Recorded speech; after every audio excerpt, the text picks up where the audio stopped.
Welcome,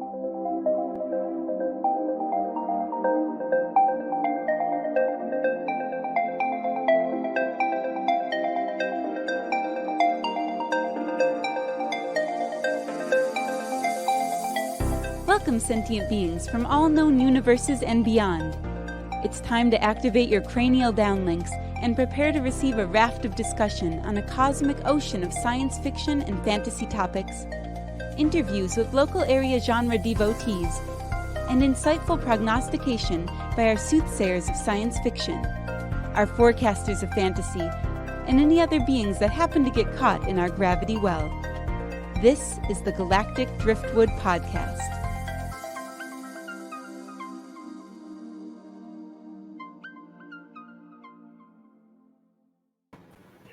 Hello, and welcome to this week's episode of the Galactic Driftwood Podcast. I'm Bill. I'm Linda. I'm Charles. I'm Seth. I'm Chris. And Stu. He's Stu. And we'll get into the special reason why Stu is a special guest on this week's episode in a bit. So we're going to save that for a little teaser. First thing, though, we wanted to jump into Thor Love and Thunder. We've kind of talked about this a little bit before with Seth and Chris. But Charles just saw it. I didn't care for it at all. Yeah. Oh, my God. Excuse me. So, well, it's like watching the third Star Wars all over again. Oh. Well, what did you hate about it specifically? Well, it starts out cute. Then they have to throw the death and dying on top of it. Oh, dude. What? Real life death and dying on top of the fake death and dying battle stuff. And I didn't. I don't think it's a good combo. Some of the stuff's cute. I didn't mind Zeus being Russell Crowe. I mean, but I think if they'd stuck to comedy, it would have been all right. But so you're saying it was part comedy, part they attempted drama. a drama in there. At least I think that was the attempt. So. Unless cancer is funny, it might be. So maybe let's do a quick recap of the story. All right, Seth, So why people don't know you what take we're us through talking it? about. Thor Love and Thunder picks up after Endgame while Thor is going around with the Guardians of the Galaxy doing things and whatnot. He's getting back in shape and we get a fun little montage, and but back on Earth, we reconnect with Jane, who has been diagnosed with stage 4 cancer, and she is attempting to kind of deal with that. Mm-hmm. And while she does, one of the things that she wants to do is go check out New Asgard, hoping that maybe space magic can cure her. And we find out that a little kind of yes, because they have the shards of Mjolnir that got shattered in Thor Ragnarok. They have them there, and when she approaches, they energize and reform into the hammer, and she becomes Mighty Thor.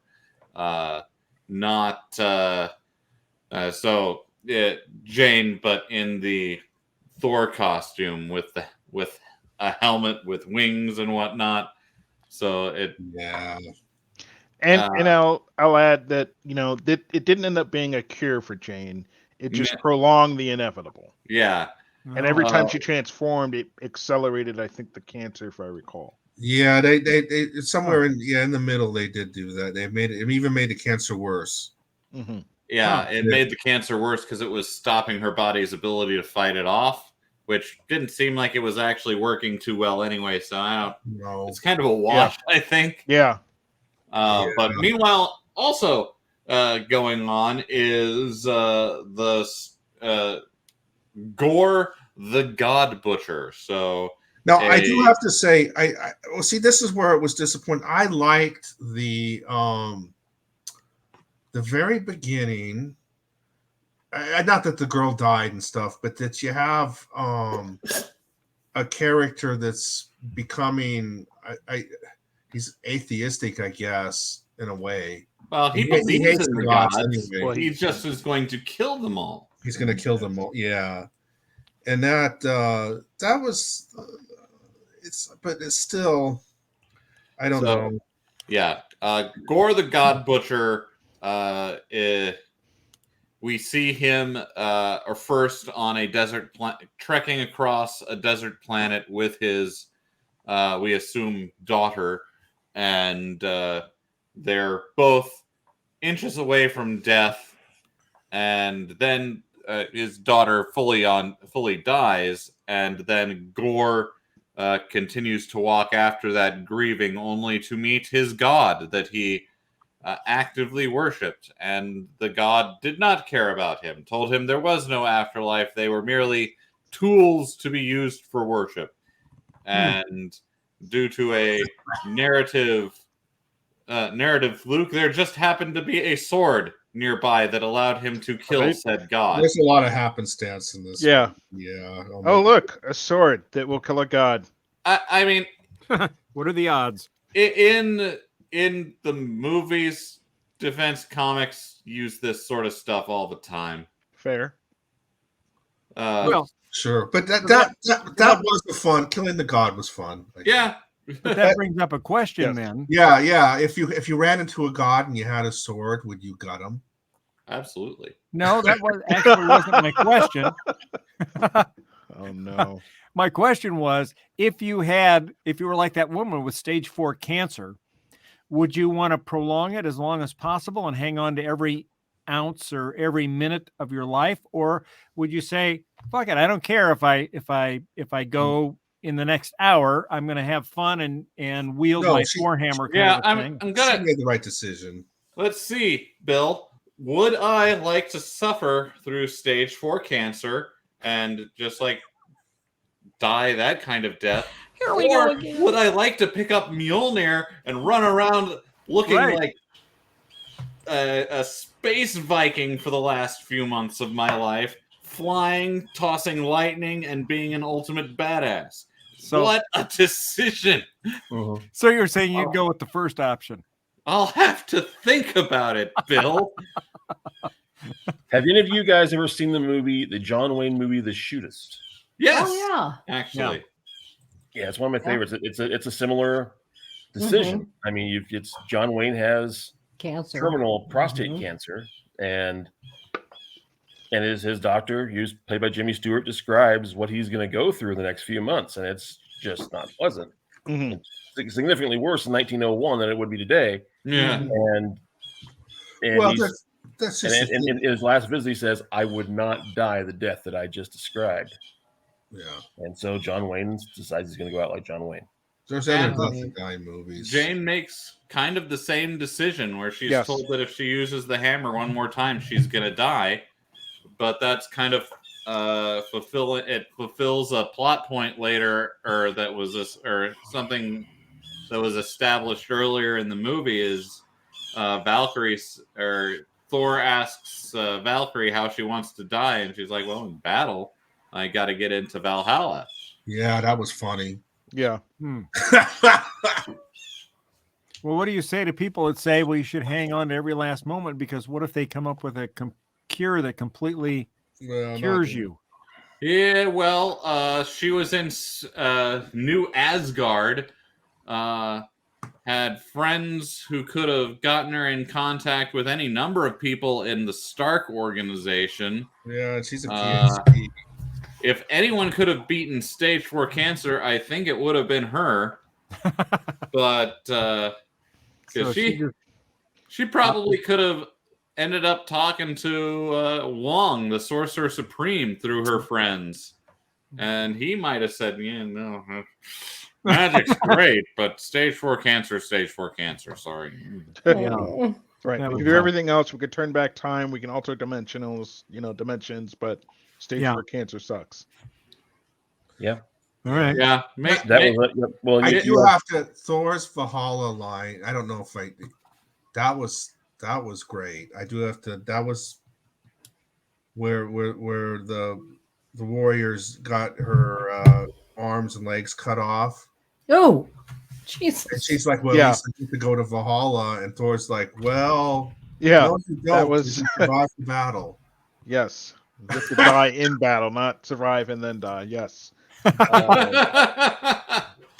So that was like Thor has a comical timing thing in terms of that stuff. I think if they left out I think it could have been a better if they'd separate either had it been one way or the other, but they mixed both. The mix is just that was hard to take, and I think that's what rubbed me the wrong way.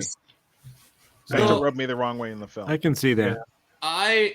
There were tonal things that felt weird, but at the same time, I also really enjoyed how they chose to tell this story. Because if they would have done it, if they would have just chosen to go all serious, we would have had Thor: Dark World again.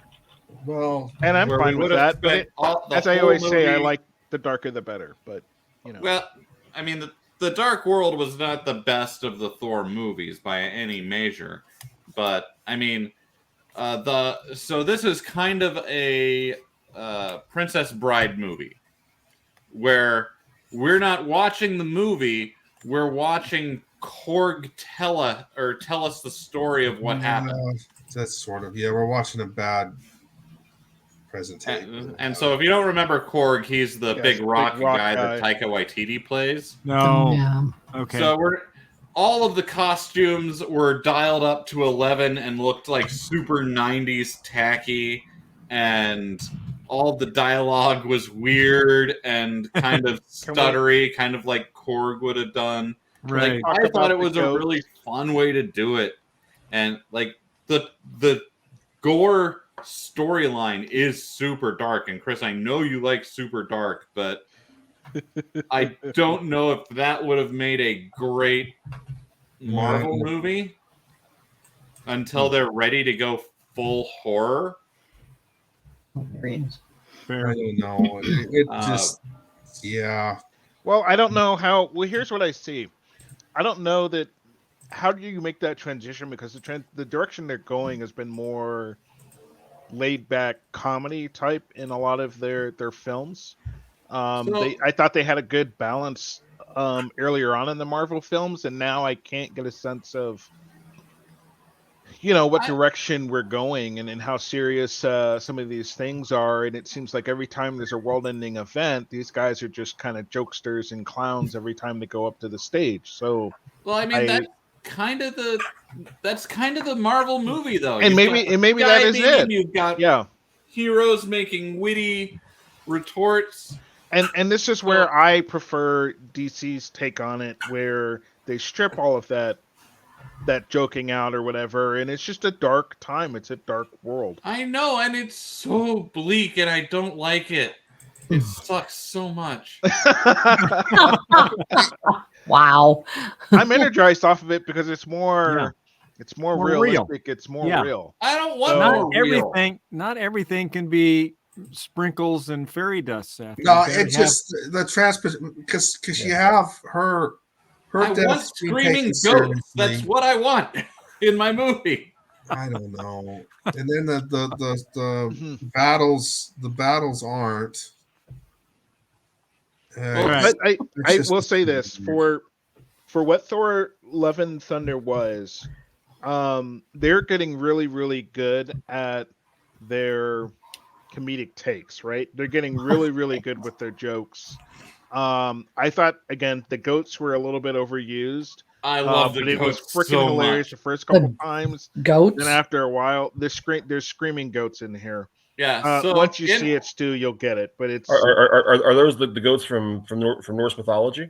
Yes. Yes. Okay. Yeah, I love those goats. Those goats are great. Yes. Yeah. So they were actually it was a nod to the Norse mythology of Thor, and I loved that. Does one of them have a limp? A what? No, they didn't go that deep into. Oh my god. And they're always screaming with human voices. Yes. In Norse mythology, one of the goats has a limp because there was this person they were staying with. You see, what Thor would do is Thor would kill the goat. Yeah, I know this one. Go ahead. And then he'd eat the meat, and then you just lay the bones and the hides out, and Thor would clunk it with Mjolnir, and you'd have goats again. But one of these kids, really wanted to suck the last marrow out of one of the bones, and so he broke it. And so when Thor tried that, one of the goats had a little limp. Oh, Irritated Thor to some degree, and so the kid had ended up becoming his slave for like a year. So that's it. And it was all Loki's fault too. Loki encouraged him to suck the marrow out of the goat because it would grant him the power of the goat or something about that. Well, maybe that's knowing a future the whole thing time they that he can was work in. just kind of stirring shit into Thor's morning coffee. See, that would have been that I would have liked to have seen that. The love people that. eating flesh and then him rise. Yeah, that's perfect. Well, so, We're gonna do death and dying. Let's do it. Speaking of nods to the mythology, as you're talking about Jane having cancer, I am so reminded of the death of Captain Marvel comic arc from 40 years ago. Where has anybody else read this? I'm not familiar with that one.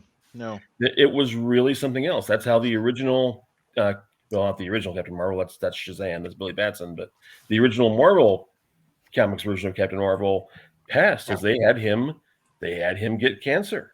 oh. And you have a comic arc of 3 or 4 books where where you bring up these same type of arguments of you people can do incredible things with super science, and here's your friend dying of cancer, and what can you do? And they're like, there's really not a lot we can do about it. And it brings up some interesting ways of people relating to death, because they have Ben Grimm is in there sitting with Marvel, and he's this grizzled Air Force soldier. He's seen this before, and he knows how to react to it. And he's sitting in there reminiscing about the best fights they had and the best battles they had. And then it's time for Peter Parker to come in, and he takes one step into the room, and he just runs out crying.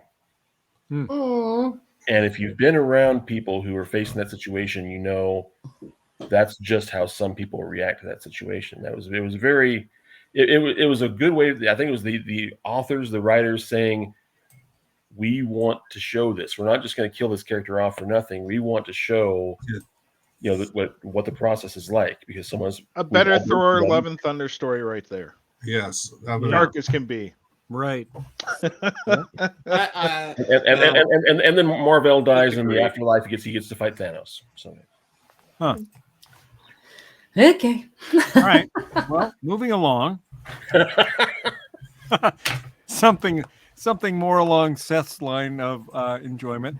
There was another show. Thor is along that line of enjoyment. What are you talking about? Just not ours. Yeah, just not a few of us others, which is fine.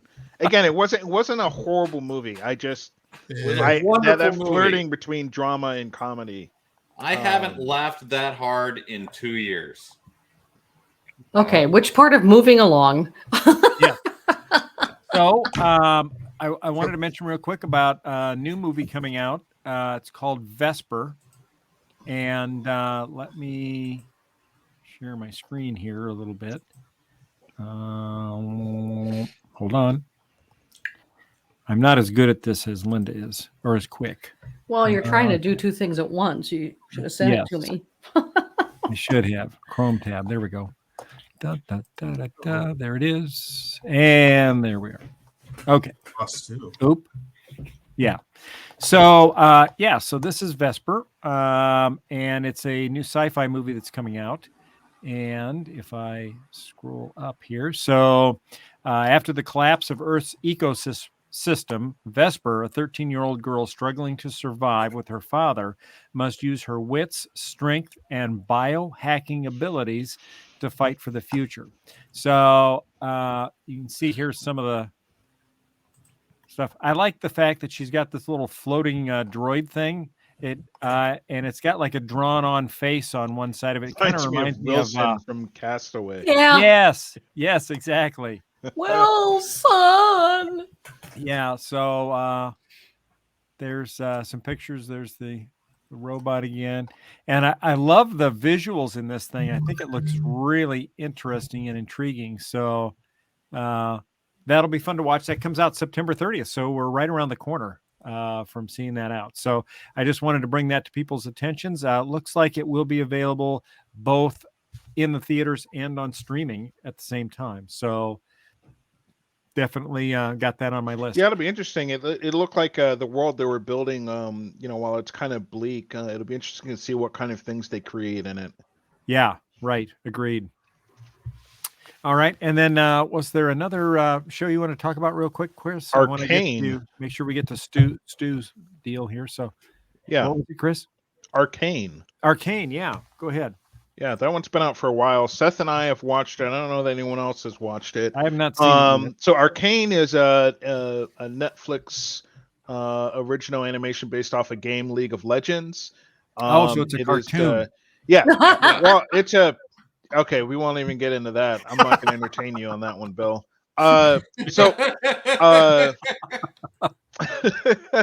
It's based off of a game, League of Legends, which has been out for a few years, and Netflix worked in conjunction with Riot Games, who made League of Legends with another studio, and built this anime, which basically is kind of based in a utopian type of city world, and it's based off of two sisters. Yeah. I mean, you've got the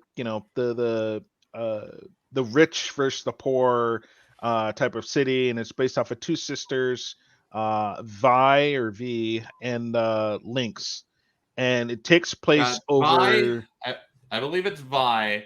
Yeah, Vi. Jinx. Sorry, yeah, Vi and Jinx, and it takes place over 3 story arcs. And it kind of goes over this evolution of some type of magic being developed in a city and how that city changes over time. And they end up on 2 sides of this world where of a war, if you will, on the the haves and the have-nots in this universe. So it was pretty unique. The animation style isn't something that I've personally liked in recent years in terms of where things are going, but I did sit down, I did get captivated by this, and I grew to really like what they did with this. It's one of the better action animes that I've seen in a really long time. A 10 out of 10 in terms of what they were able to produce quality wise on this. I think there's other animes that take a similar type of route, but then don't actually do as good of a job in production. This one was a top-notch one, and the storyline was absolutely phenomenal. My favorite character is Jinx, and she's, a little bit psycho in this through various reasons. But yeah, it was really good. Anime ran pretty long for the 3 story arcs that they did, a few episodes per arc. But yeah, Seth, what do you want to add? Well, honestly, I didn't expect much from this series when it was announced. Like adaptations of video games attempting to turn video game lore into a coherent narrative in a series never seems to work. Or not never, but rarely. Yes. They decided to focus. I'm not a League of Legends player, but I know it's got a really big roster of different heroes and characters. So they really kind of pared it down to just like a handful of heroes and had a main story to tell. And so they didn't stretch themselves too thin trying to include every single hero or thing from the game.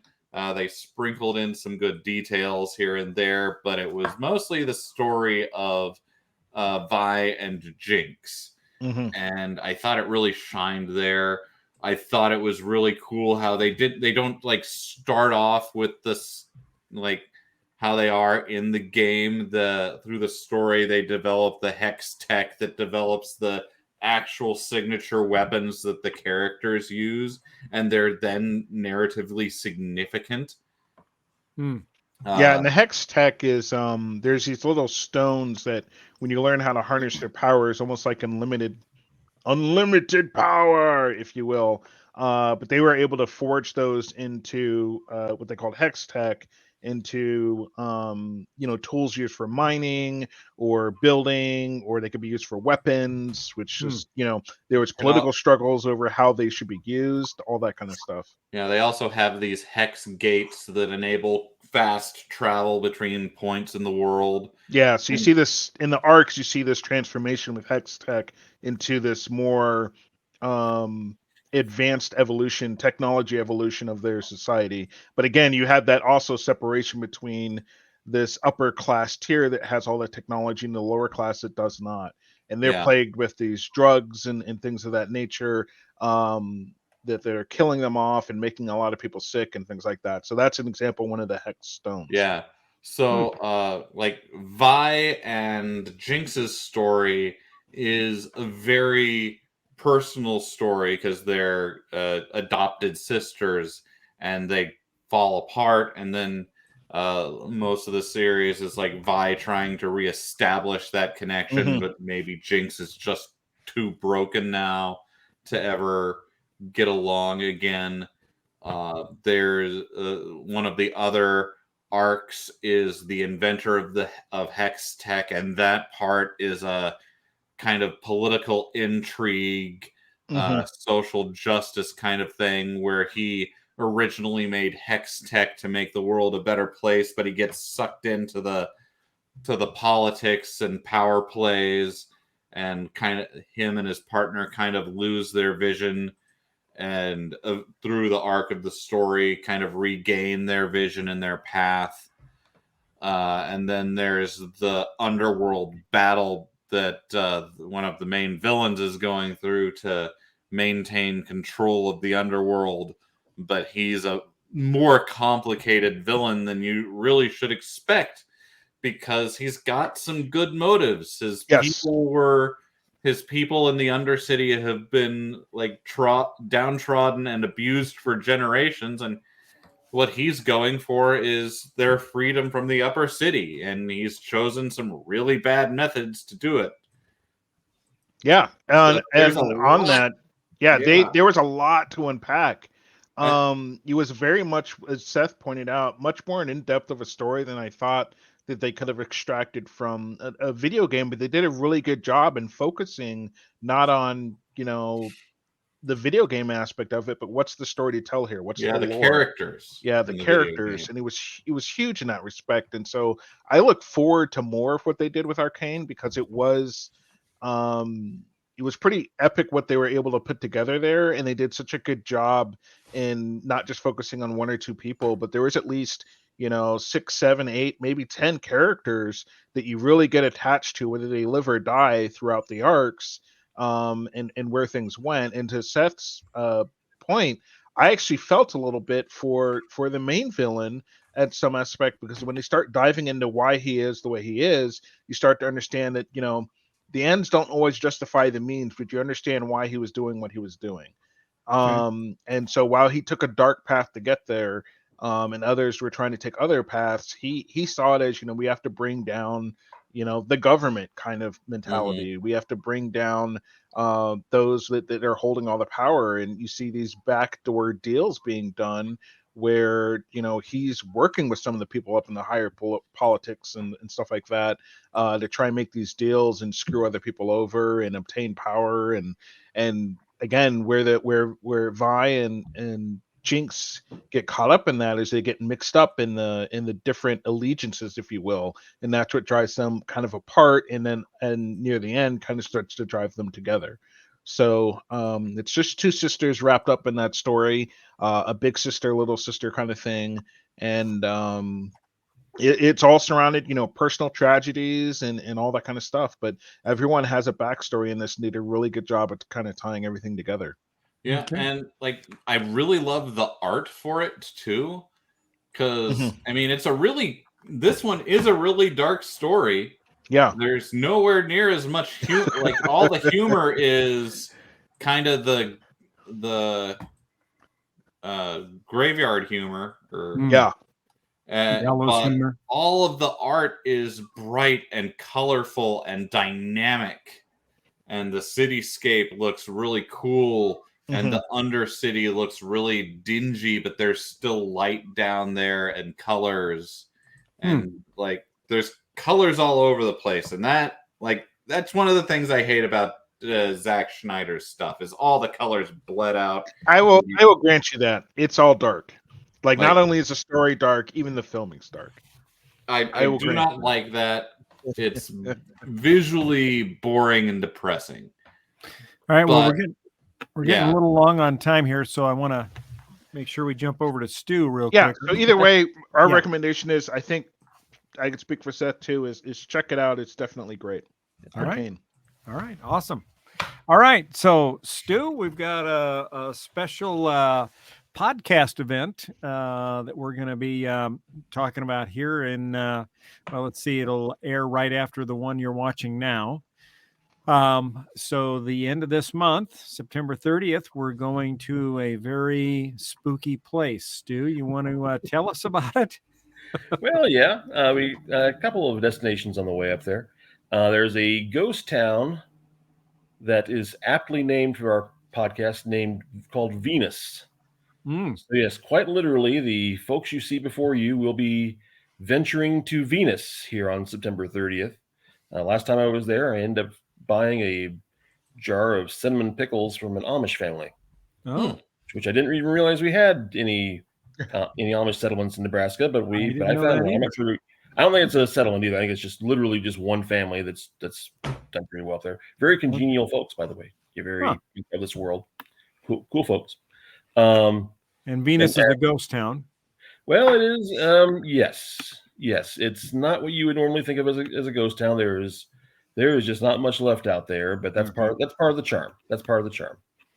And then from there on, the more substantial location is the Argo Hotel in Crofton, Nebraska. One of these hotels that was built with the dawning of the railroad and the cattle industry up in that part of the state.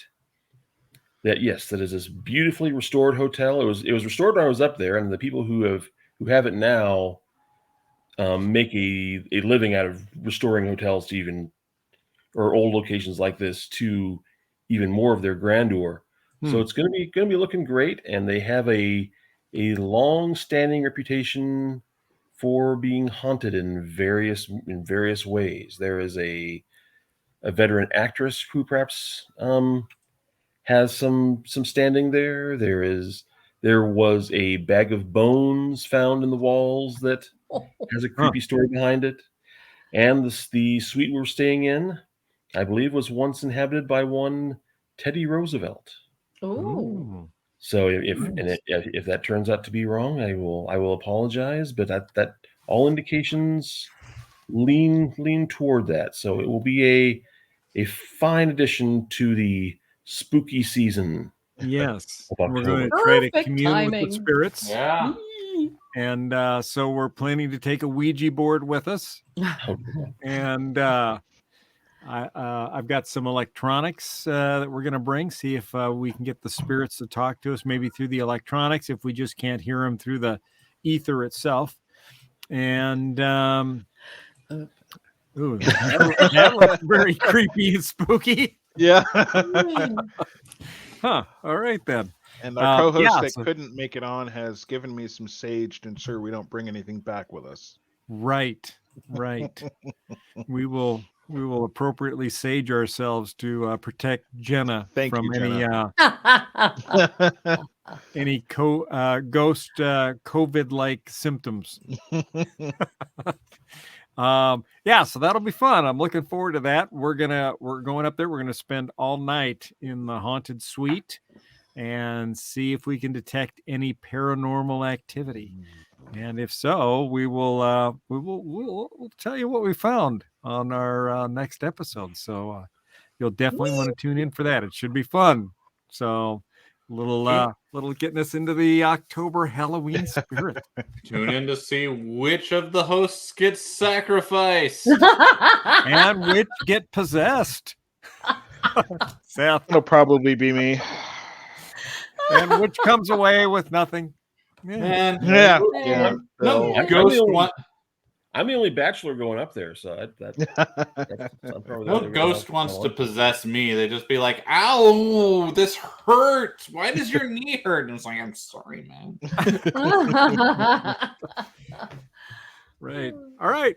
Sounds good. Well, thank you all for tuning in for another episode. We hope you enjoyed it, and we hope you're looking forward to next week when we will have our special Argo Ghost Hotel show. Turn out the lights. The party's over. Light a candle or two, and tune in and find out all the creepiness. All right, thanks, Stu, for joining us. We're looking forward to seeing you next weekend up there at Argo, and have fun, y'all. Be careful out there. Oh, hold on, I should be ready. Here we go. Cut.